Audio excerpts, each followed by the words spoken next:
നമസ്കാരം. My divine വർഷിപ്പിലേക്ക് എല്ലാവർക്കും സ്വാഗതം. ഇന്നത്തെ വീഡിയോയിലൂടെ പറയുന്നത് വളരെ സിമ്പിളായിട്ട് നമുക്ക് പൈസയൊന്നും ചിലവാക്കാതെ തന്നെ നമ്മുടെ വീട്ടിൽ പോസിറ്റീവ് എനർജി ഉണ്ടാക്കുന്നതിന്, ദേവതമാരുടെ അനുഗ്രഹം ലഭിക്കുന്നതിന്, അങ്ങനെ ഒരുപാട് കാര്യങ്ങൾക്കുള്ള ഒരു സൊല്യൂഷൻ ലഭിക്കുന്നതിന് വേണ്ടി നമ്മുടെ ഫ്രണ്ട് ഡോറിൽ നമ്മൾ എന്താണ് ചെയ്യേണ്ടത് എന്നുള്ളതാണ്. ഇപ്പോൾ അതെന്താണെന്ന് പറയുമ്പോൾ പലരും ചിന്തിക്കും, ഇത്രയും ചെറിയൊരു കാര്യമാണോ എന്ന്. എന്നാൽ എന്താണ് ഈ ചെറിയൊരു കാര്യത്തിന്റെ ബെനിഫിറ്റ്സ് എന്ന് അറിഞ്ഞു കഴിഞ്ഞാൽ തീർച്ചയായും എല്ലാവരും ഇത് ഫോളോ ചെയ്യും. കാരണം നമുക്ക് പൈസ ചിലവില്ലാതെ തന്നെ നമ്മുടെ വീട്ടിൽ ദൈവീകത ഉണ്ടാകുന്നതിനും അതുപോലെ ധനവരവുണ്ടാകുന്നതിന്, വീട്ടിലുണ്ടാകുന്ന മറ്റു പല പ്രോബ്ലംസും ഇല്ലാതാക്കുന്നതിന് സാധിക്കും എന്നുണ്ടെങ്കിൽ എന്തുകൊണ്ട് ട്രൈ ചെയ്തുകൂടാ? ഇത് വളരെ വളരെ വർഷങ്ങൾക്ക് മുൻപ് തന്നെ മിക്ക വീടുകളിലും ഫോളോ ചെയ്തുകൊണ്ടിരുന്ന ഒരു കാര്യമാണ്. ഇപ്പോഴും ഫോളോ ചെയ്യുന്ന ഒരു കാര്യവുമാണ്. പല വീഡിയോകളിലും ഞാൻ തന്നെ പറഞ്ഞിട്ടുണ്ട്, ചില പ്രത്യേക ദിവസങ്ങളിൽ ഫ്രണ്ട് ഡോറിൽ സ്വസ്തിക് വരയ്ക്കണം എന്ന്. അപ്പോൾ ഇന്ന് പറയാൻ പോകുന്നത് സ്വസ്തിക്കിനെ കുറിച്ചാണ്. എന്തുകൊണ്ടാണ് സ്വസ്തിക് വരച്ചിട്ടും ചിലർക്കൊന്നും തന്നെ ഒരു പോസിറ്റീവ് റിസൾട്ട് കിട്ടാതിരിക്കുന്നത്? സ്വസ്തിക് എങ്ങനെയാണ് വരയ്ക്കേണ്ടത് എന്ന് നമ്മൾ ആദ്യം മനസ്സിലാക്കണം. കാരണം സ്വസ്തിക്ക് നമ്മൾ തിരിച്ചാണ് വരയ്ക്കുന്നതെങ്കിൽ നമുക്കതിൻ്റെ നെഗറ്റീവ് ഫലം മാത്രമേ ലഭിക്കുകയുള്ളൂ. അപ്പോൾ എങ്ങനെയാണ് സ്വസ്തിക് വരയ്ക്കുന്നതെന്ന് നമുക്ക് ആദ്യം ഒന്ന് നോക്കാം. ഞാനിവിടെ എങ്ങനെയാണ് സ്വസ്തിക് വരയ്ക്കുന്നതെന്നാണ് കാണിക്കുന്നത്. ആദ്യം തന്നെ നമുക്ക് ഒരു 3 ഡോട്ട്സ് ഇടാവുന്നതാണ്. ഇപ്പോൾ ഡോട്ട്സ് ഇടാതെ തന്നെ സ്വസ്തിക്ക് വരയ്ക്കാൻ സാധിക്കും എന്നുണ്ടെങ്കിൽ ഡോട്ട്സ് ഇടാതെ തന്നെ സ്വസ്തിക്ക് വരയ്ക്കാവുന്നതാണ്. അതായത് 3 ഡോട്ട്സ് വീതം മൊത്തം 9 ഡോട്ട്സ് ആണ് ഇടുന്നത്. അത് കഴിഞ്ഞ് നമ്മുടെ വലതുവശത്ത് മുകൾ ഭാഗത്ത് നിന്ന് നമ്മൾ നേരെ വരച്ച് താഴെ വരെ ഒറ്റ ലൈനായിട്ടാണ് വരയ്ക്കേണ്ടത്. അതുപോലെ തന്നെ ഇടത് ഭാഗത്ത് നിന്നും മുകളിൽ നിന്ന് ഒറ്റ ലൈനായിട്ടാണ് താഴെ വരയ്ക്കുന്നത്. പലരും ചെയ്യാറുള്ളത് ഒരു ക്രോസ് വരയ്ക്കും, അതായത് ഒരു പ്ലസ് സൈൻ വരച്ചിട്ട് ബാക്കി ലൈൻസ് വരയ്ക്കുകയാണ്. ഒരിക്കലും സ്വസ്തിക്ക് നമ്മൾ കട്ട് ചെയ്യാൻ പാടില്ല എന്നുള്ളതാണ്. അപ്പോൾ സ്വസ്തിക്ക് വരച്ചു കഴിഞ്ഞാൽ പിന്നെ 4 ഡോട്ട്സ് ആണ് നമ്മൾ വരയ്ക്കുന്നത്. പിന്നെ സ്വസ്തിക്കിന്റെ അവിടെ ഓരോ അറ്റവും നമ്മളൊന്ന് കർവ് ചെയ്യാറുണ്ട്. അതിനുശേഷം നമ്മൾ നമ്മുടെ വീടിന്റെ ഫ്രണ്ട് ഡോറിലാണ് ഇത് വരയ്ക്കുന്നതെങ്കിൽ തീർച്ചയായും വരയ്ക്കേണ്ട ഒരു കാര്യമാണ് ഇപ്പോൾ ഞാൻ ഈ വരയ്ക്കുന്ന 2 ലൈൻസ് എന്ന് പറയുന്നത്. അപ്പോൾ ഇതിനൊക്കെ തന്നെ വളരെയധികം അർത്ഥങ്ങളുണ്ട്. അപ്പോൾ ഈ ലൈൻസ് നമ്മൾ ആദ്യം മുകളിൽ വലത് സൈഡിൽ നിന്നും വരച്ച ആ ലൈൻസ് 8 ലൈൻസ് ആണ് നമ്മൾ ടോട്ടലായി വരയ്ക്കുന്നത്. ഇപ്പോൾ ഞാൻ ആദ്യം കാണിച്ച നടുക്കുള്ള ആ ഒരു കുത്ത്, അവിടെ ഗണപതി ഭഗവാൻ ഉണ്ട് എന്നാണ് സങ്കല്പം. പിന്നെ നമ്മൾ 4 ഡോട്ട്സ് ആണ് വരച്ചത്. ആ 4 ഡോട്ട്സ് എന്ന് പറയുന്നത് 4 പുരുഷാർത്ഥങ്ങളാണ്. അതായത് ധർമ്മം, അർത്ഥം, കാമം, മോക്ഷം. ഇതാണ് ആ 4 ഡോട്ട്സിനെ അവിടെ സൂചിപ്പിക്കുന്നത്. പിന്നെ നമ്മൾ ആ സ്വസ്തിക്കിന്റെ 2 സൈഡിലും 2 ലൈൻസ് വീതം വരച്ചു. അതിൽ പുറത്തുള്ള 2 ലൈൻസ്, അതായത് റൈറ്റ് സൈഡിലും ലെഫ്റ്റ് സൈഡിലും പുറത്തുള്ള 2 ലൈൻസ് എന്ന് പറയുന്നത് സിദ്ധിയെയും ബുദ്ധിയെയുമാണ് നമ്മൾ അവിടെ റെപ്രസെന്റ് ചെയ്യുന്നത്. സിദ്ധിയും ബുദ്ധിയും എന്ന് പറയുന്നത് ഗണപതി ഭഗവാന്റെ ഭാര്യമാരാണെന്നാണ് വിശ്വാസം. അകത്തുള്ള 2 ലൈൻസ്, ആ 2 ലൈൻസ് ശുഭം, ലാഭം എന്നാണ്. പലയിടത്തും നമ്മൾ എഴുതി വെച്ചിരിക്കുന്നത് കണ്ടിട്ടുണ്ടായിരിക്കും, ശുഭ് ലാഭ് എന്ന്. അപ്പോൾ ആ ശുഭവും ലാഭവുമാണ് ഈ 2 ലൈൻസ് കൊണ്ട് നമ്മൾ ഉദ്ദേശിക്കുന്നത്. അപ്പോൾ ഒരു സ്വസ്തിക്ക് നമ്മുടെ വീടിന്റെ ഫ്രണ്ട് വശത്ത്, അതായത് ഫ്രണ്ട് ഡോറിൽ ഒരിക്കലും സ്വസ്തിക്ക് നമ്മൾ നടക്കുന്നിടത്ത്, നിലത്ത് ഒരിക്കലും വരയ്ക്കാൻ പാടില്ല. ഫ്രണ്ട് ഡോറിന്റെ പടിയിൽ നമ്മൾ വരയ്ക്കാറുണ്ട് സ്വസ്തിക്ക്. അതായത് അവിടെയും നമ്മൾ സ്വസ്തിക്ക് വരയ്ക്കുന്നത് നമ്മുടെ വീട്ടിലേക്ക് പോസിറ്റീവ് എനർജി ഉണ്ടാകുന്നതിന് വേണ്ടിയാണ് സ്വസ്തിക്ക് വരയ്ക്കുന്നത്. എവിടെയാണോ സ്വസ്തിക്ക് വരച്ചിരിക്കുന്നത് അവിടെ യാതൊരുവിധ നെഗറ്റീവ് എനർജിയും ഉണ്ടായിരിക്കില്ല എന്നാണ്. ഏതൊരു തരത്തിലുള്ള നെഗറ്റീവ് എനർജിയെയും ബ്ലോക്ക് ചെയ്യുന്നതിനാണ് നമ്മൾ സ്വസ്തിക്ക് നമ്മുടെ വീടിന്റെ ഫ്രണ്ട് ഡോറിൽ ഏറ്റവും മുകളിലായി വരയ്ക്കുന്നത്. അതോടൊപ്പം തന്നെ നമ്മൾ കോലം വരയ്ക്കുമ്പോൾ നമ്മുടെ വീടിന്റെ പടിവാതിലിലാണ് സ്വസ്തിക്ക് വരയ്ക്കേണ്ടത്. പിന്നെ നമുക്ക് എവിടെയൊക്കെ സ്വസ്തിക്ക് വരയ്ക്കാമെന്ന് പറഞ്ഞാൽ പൂജാമുറിയിൽ മാത്രമേ പിന്നെ സ്വസ്തിക്ക് വരയ്ക്കാൻ പാടുള്ളൂ. പൂജാമുറിയിൽ വിളക്കുകളൊക്കെ വെക്കുമ്പോൾ, വിളക്ക് വെക്കുമ്പോൾ മറ്റ് കോലങ്ങളൊന്നും വരയ്ക്കാൻ അറിയാൻ പാടില്ലാത്തവർക്ക് ഒരു സ്വസ്തിക്ക് വരച്ചിട്ട് അതിനു മുകളിലായിട്ട് വിളക്ക് വെക്കാവുന്നതാണ്. സ്വസ്തിക്ക് വരച്ചിട്ട് നമ്മൾ നടുക്ക് ഉള്ള ചിഹ്നം ഗണപതി ഭഗവാനായിട്ടാണ് നമ്മുടെ സങ്കല്പം എന്ന് പറഞ്ഞു. അപ്പോൾ വിളക്ക് വയ്ക്കുമ്പോൾ നമ്മൾ സ്വസ്തിക്ക് വരച്ചിട്ട് ആ നടുഭാഗത്തായിട്ട് മഞ്ഞളും കുങ്കുമവും ഇട്ടിട്ടാണ് വിളക്ക് വെക്കേണ്ടത്. അതുപോലെ തന്നെ പൂജാമുറിയുടെ വാതിലിന്റെ ആ ഒരു പടിയിലും നമുക്ക് സ്വസ്തിക്ക് വരയ്ക്കാവുന്നതാണ്. സാധാരണ നമ്മൾ പുറത്ത് മുറ്റത്ത് കോലം വരയ്ക്കുമ്പോഴൊന്നും തന്നെ സ്വസ്തിക്ക് വരയ്ക്കാൻ പാടില്ല. കാരണം വളരെയധികം ദൈവീകതയുള്ള ഒരു ചിഹ്നമാണ് സ്വസ്തിക് എന്ന് പറയുന്നത്. അപ്പോൾ സ്വസ്തിക്ക് ഓം, വേല്, തൃശൂലം, മഹാമേരു ഇങ്ങനെയുള്ള കാര്യങ്ങളെല്ലാം തന്നെ നമ്മുടെ ഹിന്ദുയിസത്തിൽ വളരെയധികം ഡിവിനിറ്റി ഉള്ള കാര്യങ്ങളാണ്. ഇതൊക്കെ തന്നെയും നമുക്ക് അഭിവൃദ്ധിയും അതുപോലെ തന്നെ നമ്മുടെ ജീവിതത്തിൽ എല്ലാ വിധത്തിലുമുള്ള സക്സസും നൽകുന്ന ചിഹ്നങ്ങൾ കൂടിയാണ്. ഓം വരയ്ക്കുമ്പോൾ നമുക്ക് എത്ര അധികം പോസിറ്റീവ് എനർജിയാണോ ലഭിക്കുന്നത്, അതിനേക്കാൾ കൂടുതൽ ഇരട്ടി പോസിറ്റീവ് എനർജി ഒരു സ്വസ്തിക്ക് വരച്ചിട്ടാൽ, അതായത് കറക്റ്റായ രീതിയിൽ നമ്മളൊരു സ്വസ്തിക്ക് വരച്ചിട്ടാൽ നമുക്ക് ലഭിക്കും എന്നാണ്. ഇനി സ്വസ്തിക്ക് എന്തെല്ലാം കൊണ്ട് നമുക്ക് വരയ്ക്കാമെന്ന് പറഞ്ഞാൽ അരിമാവ് കൊണ്ട് വരയ്ക്കാവുന്നതാണ്. ഒരിക്കലും കോലപ്പൊടി ഉപയോഗിക്കരുത്. കോലപ്പൊടി എന്ന് പറയുന്നത് നമുക്ക് വാങ്ങാൻ കിട്ടും. അത് പാറപ്പൊടിയാണ് ഈ കോലപ്പൊടി എന്ന് പറയുന്നത്. പാറയുടെയൊക്കെ പൊടി കൊണ്ട് നമ്മൾ കോലം വരച്ചിടുന്നത് കൊണ്ട് നമുക്ക് അതിന്റെ ഒരു ഫലം ലഭിക്കില്ല. നമ്മൾ എന്തിനാണ് ഒരു കോലം നമ്മുടെ വീട്ടുമുറ്റത്തായാലും അല്ലെങ്കിൽ ഫ്രണ്ട് ഡോറിന്റെ വാതിൽ പടിയിലോ പൂജാമുറിയിലോ എന്തിനാണ് കോലം വരയ്ക്കുന്നത് എന്ന് പറഞ്ഞാൽ മഹാലക്ഷ്മിയെ നമ്മുടെ വീട്ടിലേക്ക് ആനയിക്കുക എന്നുള്ള ഒരു ഉദ്ദേശത്തോടു കൂടിയാണ് നമ്മൾ കോലം വരയ്ക്കുന്നത്.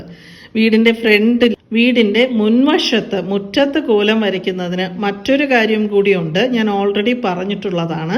ചെറിയ ചെറിയ ഉറുമ്പുകൾക്ക് അതൊരു ഭക്ഷണം കൂടിയാകും. അപ്പോൾ അതുകൊണ്ടാണ് നമ്മൾ എപ്പോഴും അരിമാവ് കൊണ്ട് മാത്രം കോലം വരയ്ക്കണമെന്ന് പറയുന്നതിന്റെ മറ്റൊരു കാര്യവും. പാറപ്പൊടി കൊണ്ടൊക്കെ കോലം വരച്ചു കഴിഞ്ഞാൽ നമ്മൾ എന്താണോ ഉദ്ദേശിക്കുന്നത് ആ ഒരു ഫലം നമുക്ക് ലഭിക്കില്ല. അപ്പോൾ അരിമാവ് കൊണ്ട് സ്വസ്തിക്ക് വരയ്ക്കാം. എവിടെയൊക്കെ വരയ്ക്കാമെന്ന് ഞാൻ പറഞ്ഞു. ഇനി രണ്ടാമതായിട്ട് നമുക്ക് ചന്ദനം കൊണ്ട് വരയ്ക്കാവുന്നതാണ്, അല്ലെങ്കിൽ മഞ്ഞൾ കൊണ്ട് വരയ്ക്കാം. മഞ്ഞളിൽ കുറച്ച് വെള്ളമൊക്കെ ഒഴിച്ച് അതുകൊണ്ട് വരയ്ക്കാവുന്നതാണ്. അതല്ലെങ്കിൽ കുങ്കുമം കൊണ്ട് വരയ്ക്കാവുന്നതാണ്. ഈ 4 കാര്യങ്ങൾ കൊണ്ട് മാത്രമേ സ്വസ്തിക്ക് വരയ്ക്കാറുള്ളൂ. ഇനിയിപ്പോൾ സ്വസ്തിക്ക് വരയ്ക്കാൻ അറിയില്ല എന്നുള്ളവർക്ക് ഇപ്പോൾ നമുക്ക് സ്വസ്തിക്കൊക്കെ തന്നെ ബ്രാസിലൊക്കെ വാങ്ങാൻ കിട്ടും. സ്വസ്തിക്ക്, ഓമൊക്കെ അതൊക്കെ വാങ്ങി നമ്മുടെ വീടിന്റെ ഫ്രണ്ട് ഡോറിൽ ഒട്ടിച്ചു വയ്ക്കുകയും ചെയ്യാവുന്നതാണ്. സ്വസ്തിക്കിലെ 4 വരകൾ 4 ഡയറക്ഷൻ ഫേസ് ചെയ്താണുള്ളത്. ഈസ്റ്റിലേക്ക് ഫേസ് ചെയ്തിട്ടുള്ള ആ ഒരു ലൈൻ അഗ്നിയെയാണ് റെപ്രസെന്റ് ചെയ്യുന്നത്. പടിഞ്ഞാറ് വശത്തേക്ക് വരയ്ക്കുന്ന ആ ഒരു ലൈൻ ഇന്ദ്രദേവനെയാണ് റെപ്രസെന്റ് ചെയ്യുന്നത്. വടക്കോട്ട് വരയ്ക്കുന്ന ആ ഒരു ലൈൻ വരുണദേവനെയാണ് റെപ്രസെന്റ് ചെയ്യുന്നത്. തെക്കോട്ട് വരയ്ക്കുന്ന ആ ഒരു ലൈൻ ചന്ദ്രദേവനെയാണ്, ചന്ദ്രഭഗവാനെയാണ് റെപ്രസെന്റ് ചെയ്യുന്നത്. സ്വസ്തിക്കിലെ 4 ലൈൻസ് റെപ്രസെന്റ് ചെയ്യുന്നത് ഈ ദേവതമാരെയാണ്. സ്വസ്തിക് മൊത്തത്തിൽ റെപ്രസെന്റ് ചെയ്യുന്ന 4 ദേവന്മാരെന്ന് പറയുന്നത് ബ്രഹ്മ, വിഷ്ണു, മഹേശ്വരൻ, ഗണപതി. സ്വസ്തിക്കിന് എത്രയധികം പ്രാധാന്യമുണ്ട് എന്ന് നമുക്കിപ്പോൾ മനസ്സിലായി. ഞാൻ ആദ്യം പറഞ്ഞല്ലോ നമുക്ക് ഏതൊക്കെ വസ്തുക്കൾ കൊണ്ട് സ്വസ്തിക്ക് വരയ്ക്കാമെന്ന്. അപ്പോൾ നമ്മുടെ വീട്ടിൽ എപ്പോഴും നമുക്ക് സന്തോഷവും സമാധാനവും ഒക്കെ ആഗ്രഹിക്കുന്നവരാണെങ്കിൽ എങ്ങനെയാണ് സ്വസ്തിക്ക് വരയ്ക്കേണ്ടതെന്ന് പറഞ്ഞാൽ, ഒരു ചെറിയൊരു പ്ലേറ്റ് എടുക്കുക.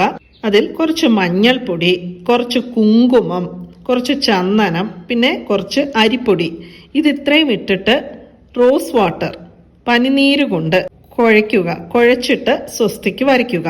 അപ്പോൾ ഇത് എവിടെയാണ് നമ്മൾ വരയ്ക്കേണ്ടതെന്ന് പറഞ്ഞാൽ, ഒന്നുകിൽ നമ്മുടെ വീടിന്റെ ഫ്രണ്ട് ഡോറിന്റെ മുകളിലായിട്ട് വരയ്ക്കാവുന്നതാണ്. അവിടെ വരയ്ക്കാൻ സ്ഥലമുണ്ടെങ്കിൽ അവിടെ വരയ്ക്കാം. അതല്ലെങ്കിൽ നമ്മുടെ ഫ്രണ്ട് ഡോറിന്റെ ഏറ്റവും മുകളിലായിട്ട് ഇത് ഈ സ്വസ്തിക്ക് വരയ്ക്കാവുന്നതാണ്. വീടിന്റെ ഫ്രണ്ട് ഡോറിന്റെ 2 വശത്തും, അതായത് ഒരു ഡോറിന്റെ അകത്തും പുറത്തും മുകളിലായിട്ട് ഈ 4 കാര്യങ്ങൾ ഒന്നിച്ച് റോസ് വാട്ടറിൽ മിക്സ് ചെയ്ത് സ്വസ്തിക്ക് വരയ്ക്കാവുന്നതാണ്. ഇങ്ങനെ സ്വസ്തിക്ക് വരയ്ക്കുന്നത് വഴി നമ്മുടെ വീട്ടിൽ എന്തെങ്കിലും ഒക്കെ വാസ്തുദോഷങ്ങൾ ഉണ്ടെങ്കിൽ അതുപോലും ഈ ഒരു സ്വസ്തിക്ക് വരയ്ക്കുന്നത് വഴി മാറിക്കിട്ടും. ഇങ്ങനെ എപ്പോഴും വരയ്ക്കാൻ സാധിക്കില്ല എന്നുള്ളവർക്കുള്ള മറ്റൊരു ഓപ്ഷൻ എന്ന് പറയുന്നത് പഞ്ചലോഹത്തിൽ ഉള്ള സ്വസ്തിക്ക് വാങ്ങി നമ്മുടെ വീടിന്റെ ഫ്രണ്ടിൽ സ്റ്റിക്ക് ചെയ്ത് വെക്കുക എന്നുള്ളതാണ്. അപ്പോൾ നമുക്കിപ്പോൾ ബ്രാസിലും കോപ്പറിലും ഒക്കെ തന്നെ ലഭിക്കും സ്വസ്തിക്ക്. എന്നാൽ നമുക്കറിയാവുന്ന വിശ്വാസ്യതയുള്ള ഒരു കടയിൽ പോയി പഞ്ചലോഹത്തിലുള്ള ഒരു സ്വസ്തിക്ക് വാങ്ങി നമ്മുടെ വീടിന്റെ ഫ്രണ്ട് ഡോറിൽ കൊണ്ടുവന്ന് ഒട്ടിച്ചു വെച്ചാൽ മതി. എപ്പോഴും നമുക്കിങ്ങനെ ഈ വസ്തുക്കൾ കൊണ്ട് സ്വസ്തിക്ക് വരയ്ക്കേണ്ട ആവശ്യമില്ല. ഇങ്ങനെ നമ്മൾ സ്വസ്തിക്ക് വരയ്ക്കുന്നത് വഴി നമ്മുടെ വീട്ടിലുള്ള നെഗറ്റിവിറ്റി എല്ലാം തന്നെ മാറിക്കിട്ടുകയും ചെയ്യും. നമ്മുടെ ജീവിതത്തിലെ ഓരോ തരത്തിലുള്ള പ്രോബ്ലംസിനും നമുക്ക് സ്വസ്തിക്ക് വരയ്ക്കുന്നത് ശ്രദ്ധിച്ചാൽ മാത്രം മതി. ഇപ്പോൾ ഒരുപാട് കാലമായിട്ട് ചില കാര്യങ്ങൾ തടസ്സപ്പെട്ട് കിടക്കുകയാണ്, അതല്ലെങ്കിൽ ഏതെങ്കിലും കോർട്ട് കേസ് അങ്ങനെയുള്ള പ്രശ്നങ്ങൾ കൊണ്ട് വലയുകയാണ്. അങ്ങനെയൊക്കെ ഉള്ളപ്പോൾ വളരെ ചെറിയ ഒരു സിൽവറിലുള്ള സ്വസ്തിക്ക് വാങ്ങിയിട്ട് നമ്മുടെ വീട്ടിൽ നോർത്ത് വെസ്റ്റ് കോർണറിൽ, അതായത് വടക്ക് പടിഞ്ഞാറ് കോർണറിൽ, അത് ഏത് റൂമാണെങ്കിലും ആ റൂമിന്റെ നോർത്ത് വെസ്റ്റ് കോർണറിൽ, വീടിന്റെ നോർത്ത് വെസ്റ്റ് കോർണറിലുള്ള റൂമിൽ വെക്കാൻ സാധിക്കും എന്നുണ്ടെങ്കിൽ അവിടെ വെക്കാം. അതല്ലെങ്കിൽ വേറെ ഏത് റൂമിന്റെ ആയാലും നോർത്ത് വെസ്റ്റ് കോർണറിൽ വളരെ ചെറിയ ഒരു സിൽവറിന്റെ സ്വസ്തിക്ക് വാങ്ങി വെച്ചാൽ മതി. ഇപ്പോൾ നോർത്ത് വെസ്റ്റ് കോർണർ എന്ന് പറയുമ്പോൾ ഒന്നുകിൽ നോർത്ത് വാളിൽ ഒട്ടിച്ചു വെക്കാം, അതല്ലെങ്കിൽ വെസ്റ്റ് വാളിൽ ഒട്ടിച്ചു വെക്കാം. അതായത് വടക്ക് പടിഞ്ഞാറ് കോർണറിൽ നമുക്ക് കറക്റ്റായി വെക്കാൻ സാധിക്കില്ല. അപ്പോൾ ആ കോർണറിനടുത്തുള്ള വടക്ക് വാളിലോ അല്ലെങ്കിൽ പടിഞ്ഞാറ് വാളിലോ നമുക്കിത് ഒട്ടിച്ചു വെക്കാവുന്നതാണ്. ഇനിയിപ്പോൾ സിൽവറിലെ സ്വസ്തിക്ക് വാങ്ങി വെക്കാൻ സാധിക്കില്ല എന്നുണ്ടെങ്കിൽ അരിമാവ് കൊണ്ടുള്ള സ്വസ്തിക്ക് വരച്ചിട്ടാൽ മതി. കുറച്ച് അരിപ്പൊടി എടുത്തിട്ട് കുറച്ച് വെള്ളം കൂടി ചേർത്ത് എന്നിട്ട് അവിടെ സ്വസ്തിക്ക് വരച്ചിടാവുന്നതാണ്. ഇനി സ്വസ്തിക്ക് എന്നൊക്കെയാണ് നമ്മൾ വരയ്ക്കേണ്ടതെന്ന് പറഞ്ഞാൽ ഏത് ദിവസം വേണമെങ്കിലും നമുക്ക് വരയ്ക്കാമെന്നുണ്ടെങ്കിലും, അതായത് ഏതൊരു മാസത്തിന്റെയും 1-ാം തീയതി, അത് ഇംഗ്ലീഷ് മാസമായാലും മലയാള മാസം 1-ാം തീയതി ആയാലും നമുക്ക് ഇതുപോലെ സ്വസ്തിക്ക് വരച്ചിടാവുന്നതാണ്. ഇപ്പോൾ ഫ്രണ്ട് ഡോറിലൊക്കെ സ്വസ്തിക്ക് വരച്ചിടുകയാണെങ്കിൽ എല്ലാ മലയാള മാസം 1-ാം തീയതിയും വരയ്ക്കാവുന്നതാണ്. അത് കഴിഞ്ഞ് പിന്നീട് ഇംഗ്ലീഷ് മാസം 1-ാം തീയതി വരുമ്പോൾ അത് തുടച്ചു കളഞ്ഞിട്ട് വീണ്ടും വരയ്ക്കാവുന്നതാണ്. ഇനിയിപ്പോൾ അതിന് സാധിക്കാത്തവരാണെങ്കിൽ വെള്ളിയാഴ്ചയോ ഞായറാഴ്ചയോ ഒക്കെ തന്നെ ചെയ്യാവുന്നതാണ്. അതുപോലെ തന്നെയാണ് പൗർണമി ദിവസവും. വളരെ വളരെ ഓസ്പീഷ്യസ് ആണ് പൗർണമി ദിവസം. നമ്മുടെ വീടിന്റെ ഫ്രണ്ട് ഡോറിലാണെങ്കിലും നമ്മൾ മറ്റെവിടെ സ്വസ്തിക്ക് വരയ്ക്കുന്നുണ്ടെങ്കിലും ആ ദിവസം സ്വസ്തിക്ക് വരയ്ക്കുന്നതിന് ഒരു പ്രത്യേക ഫലം നമുക്ക് ലഭിക്കും. ഇപ്പോൾ ഈ ഫ്രണ്ട് ഡോറിൽ സ്വസ്തിക്ക് വരയ്ക്കുന്ന അതേ മിശ്രിതം കൊണ്ട് തന്നെ നമ്മൾ പൈസ വെക്കുന്ന ലോക്കർ, അതായത് നമ്മുടെ അലമാരയുടെ പുറത്തും വരയ്ക്കാവുന്നതാണ്. നല്ല ദിവസം നോക്കി വേണം വരയ്ക്കേണ്ടത്. ഒരുപാട് പേർക്ക് ആരെങ്കിലുമൊക്കെ ബ്ലാക്ക് മാജിക് ചെയ്തിട്ടുണ്ടോ എന്നൊക്കെയുള്ള ഒരു സംശയം ഉണ്ട്. അങ്ങനെയുള്ളവർക്ക് ചെയ്യാൻ സാധിക്കുന്ന ഒരു കാര്യമാണ് ഇനി പറയുന്നത്. ഇത് പൗർണമി ദിവസമാണ് തുടങ്ങേണ്ടത്. പൗർണമി ദിവസം നമ്മുടെ വീടിന്റെ ഫ്രണ്ട് ഡോറിന്റെ പടി, അതായത് പൂമുഖവാതിലിന്റെ പടിയിലാണ് നമ്മൾ ഈ സ്വസ്തിക്ക് വരയ്ക്കേണ്ടത്. ആ പടിയുടെ 2 സൈഡുകളിലായിട്ടാണ് വരയ്ക്കേണ്ടത്, നടുഭാഗത്തല്ല, 2 സൈഡുകളിലായിട്ടാണ് വരയ്ക്കേണ്ടത്. അങ്ങനെ വരച്ചതിന് ശേഷം 1 സ്പൂൺ അരി എടുക്കുക. പച്ചരിയോ ഏതരിയായാലും മതി. അത് അവിടെ ഒന്ന് സ്പ്രിങ്കിൾ ചെയ്തിടണം. ചെറിയ ചെറിയ ഉറുമ്പുകളോ മറ്റോ ഒക്കെ വന്ന് തിന്നുന്നതിന് വേണ്ടിയാണ് അതങ്ങനെ ചെയ്യുന്നത്. ചിലപ്പോൾ ഉറുമ്പുകളൊന്നും വന്നില്ല എന്നും വരാം. അങ്ങനെയാണെങ്കിൽ അടുത്ത ദിവസം വീണ്ടും പടി തുടച്ച് വീണ്ടും സ്വസ്തിക്ക് വരയ്ക്കണം. അരിമാവ് കൊണ്ടാണ് വരയ്ക്കേണ്ടത്. അപ്പോൾ ആ പഴയ അരികളൊക്കെ തന്നെ, ആ അരിമണികളൊക്കെ തന്നെ തുടച്ചെടുത്തിട്ട് മണ്ണിൽ കൊണ്ടുപോയി കളയാവുന്നതാണ്. അല്ലെങ്കിൽ ഏതെങ്കിലും ചെടിയുടെ ചുവട്ടിൽ ആ അരിമണികൾ കളഞ്ഞിട്ട് പുതിയ ഫ്രഷായിട്ട് 1 സ്പൂൺ അരിമണികൾ വീണ്ടും അവിടെ ഇടണം. ഇങ്ങനെ പൗർണമി മുതൽ പൗർണമി വരെയാണ് ചെയ്യേണ്ടത്. ഇത് 3 മാസമാണ് കണ്ടിന്യൂസ് ആയിട്ട് ചെയ്യേണ്ടത്. നമ്മൾ ആദ്യത്തെ പൗർണമിയിൽ നല്ലതുപോലെയൊക്കെ പടി തുടച്ച് വൃത്തിയാക്കിയതിന് ശേഷം, അതായത് ഒന്നുകിൽ ഗംഗാജലം നമുക്ക് വാങ്ങാൻ കിട്ടും കടകളിൽ നിന്ന്, അതല്ലെങ്കിൽ ഗോമൂത്രം, ഇതിലേതെങ്കിലും ഒന്ന് ഉപയോഗിച്ച് ആദ്യം പടി ക്ലീൻ ചെയ്യണം. ഇത് പൗർണമി ദിവസം മാത്രം ഗോമൂത്രമോ അല്ലെങ്കിൽ ഗംഗാജലമോ ഒഴിച്ച് പടി ക്ലീൻ ചെയ്താൽ മതി. ബാക്കിയുള്ള ദിവസം നമുക്ക് വെള്ളം ഒഴിച്ചോ അല്ലെങ്കിൽ കുറച്ച് വെള്ളത്തിൽ തുണി മുക്കി പിഴിഞ്ഞ് തുടച്ചു മാറ്റി പുതിയ കോലം വരയ്ക്കാവുന്നതാണ്. അപ്പോൾ 1 പൗർണമി മുതൽ അടുത്ത പൗർണമി ആകുമ്പോൾ വീണ്ടും ആദ്യം പറഞ്ഞതുപോലെ ഗംഗാജലമോ അല്ലെങ്കിൽ ഗോമൂത്രമോ കൊണ്ട് ആ പടി ഒന്ന് കഴുകണം. എന്നിട്ട് വേണം വീണ്ടും അടുത്ത പൗർണമി മുതൽ സ്വസ്തിക്ക് വരയ്ക്കേണ്ടത്. അപ്പോൾ എല്ലാ ദിവസവും സ്വസ്തിക്ക് വരയ്ക്കുകയും വേണം. കുറച്ച് അരിമണികൾ അവിടെ ആ പടിയുടെ താഴെയായിട്ട്, അതായത് നമ്മുടെ വീടിന് പുറത്താണ് ഈ അരിമണികൾ ഇടേണ്ടത്. അടുത്ത ദിവസം ആ അരിമണികൾ നമുക്ക് ഏതെങ്കിലും ചെടിയുടെ ചുവട്ടിലോ മണ്ണിലോ കൊണ്ടുപോയി കളയാവുന്നതാണ്. ഇങ്ങനെ 3 മാസം കണ്ടിന്യൂസ് ആയിട്ട് ചെയ്യണം. ഇങ്ങനെ ചെയ്യുന്നത് വഴി ഏതൊരു തരത്തിലുള്ള ബ്ലാക്ക് മാജിക്കും മാറിക്കിട്ടും എന്നാണ്. ഇത് പീരിയഡ്സ് ടൈമിലും ചെയ്യാവുന്നതാണ്. എന്നാൽ ഞാൻ ആദ്യം പറഞ്ഞ കാര്യങ്ങൾ, ഫ്രണ്ട് ഡോറിന്റെ മുകളിൽ സ്വസ്തിക്ക് വരയ്ക്കുന്നത് ഒക്കെ തന്നെ പീരിയഡ്സ് ടൈമിൽ അവോയ്ഡ് ചെയ്യണം. കാരണം ചന്ദനവും കുങ്കുമവും ഒക്കെ കൊണ്ടാണ് നമ്മൾ വരയ്ക്കുന്നത്. അത് പീരിയഡ്സ് ടൈമിൽ ചെയ്യരുത്. സ്വസ്തിക്ക് വരയ്ക്കുന്നതിന് ഇനിയും ഒരുപാട് ഗുണങ്ങളുണ്ട്. ഓരോരോ ആവശ്യങ്ങൾക്ക്, അതായത് നമ്മുടെ ജീവിതത്തിലെ ഓരോരോ പ്രോബ്ലംസ് മാറിക്കിട്ടുന്നതിന് ഓരോരോ തരത്തിൽ നമുക്ക് സ്വസ്തിക്ക് വരച്ച് ആ പ്രോബ്ലംസിൽ നിന്നും രക്ഷപ്പെടാൻ സാധിക്കും. ഈ വീഡിയോ നിങ്ങൾക്ക് ഇഷ്ടപ്പെട്ടെങ്കിൽ ലൈക്ക് ചെയ്യാനും സബ്സ്ക്രൈബ് ചെയ്യാനും മറക്കരുതേ. വീണ്ടും മറ്റൊരു വീഡിയോയുമായി കാണാം. നന്ദി, നമസ്കാരം.